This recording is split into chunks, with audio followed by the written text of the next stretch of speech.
देश भर के घणई हिस्सनि सां ई गॾु मथुरा शहर में भी सियारे जो वधीक ही रुख ॾिसण लाइ मिले पियो। ऐं सियारे जी ठिठुरनि में जेका ॾकनि पिया, जेका बेसारा आहिनि, जंहिं वटि पूरी तरीक़े सां सियारे जो बचण जो कोई भी साधन कान्हे, हुननि सभिनि लाइ सहारो ठहिया आहिनि मथुरा जो सिंधी समाज। मथुरा जे पूज्य सिंधी जनरल पंचायत जे बैनर जे हेठि पूरे समाज अॼु शहर जे घणई हिस्सनि में जेका बेसहारा हुआ ऐं जंहिंखे ज़रूरतमंद हुआ या जेका बिछुक हुआ, हुननि खे हुननि जॻहियुनि ते वञी करे कंबल वितरण कयो ऐं उन्हनि खे सियारे खां सीअ खां बचाइण जी थोरी सी कोशिश कई।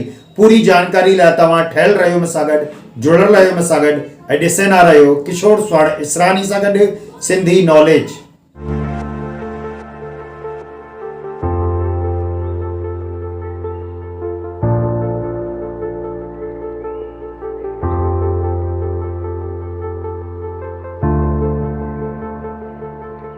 पूज्य सिंधी जनरल पंचायत द्वारा अॼु मथुरा में जेकी सर्दी वधी आई आहे त जेका बेसहारा हिते जा बिच्छुक आहिनि उन्हनि खे अॼु कंबल वितरण कयो वियो आहे। त सिंधी जनरल पंचायत जा अध्यक्ष श्री नारायणदास लखवानी असां सां गॾु आहिनि, त तव्हां ॿुधायो अॼु जे हिन बारे में।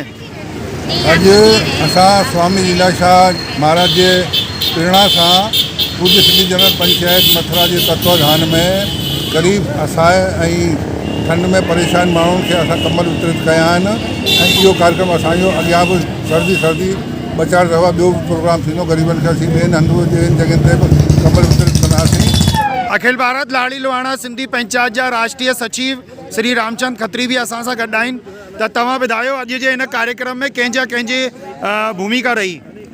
अॼु जो जेको कार्यक्रम आहे स्वामी लीलाशाह जी असीम अनुकृपा सां असीं मथुरा शहर में कंबल गरीब असहाय जेका सर्दी में ठिठुरनि पिया, हिन वक़्तु असां वटि 4 जो टेम्परेचर हले पियो मथुरा में।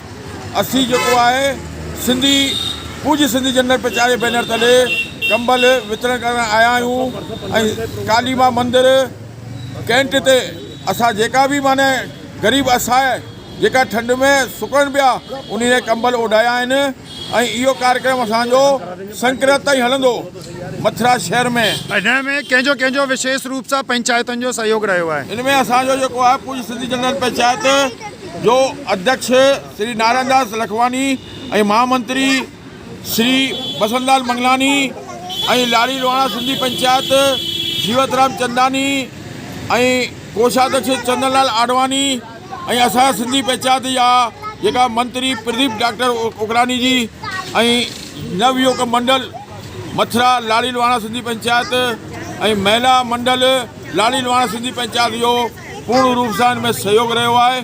असीं उन्हनि खे धन्यवाद ॾियूं था जो हिन कंबल वितरण में असांखे उन्हनि पूरो साथ ॾिनो आहे। मथुरा में सर्दी जो असर वधीक आहे ऐं हिन में अॼु मथुरा जे पूज्य सिंधी जनरल पंचायत जे बैनर तले हिते कंबल वितरण थियो।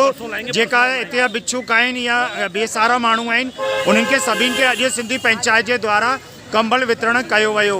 त हिन ई तरीक़े जी जानकारी लाइ तव्हां जुड़ियल रहियो मूंसां गॾु ऐं ॾिसंदा रहियो किशोर स्वर्ण इसरानी सां गॾु सिंधी नॉलेज।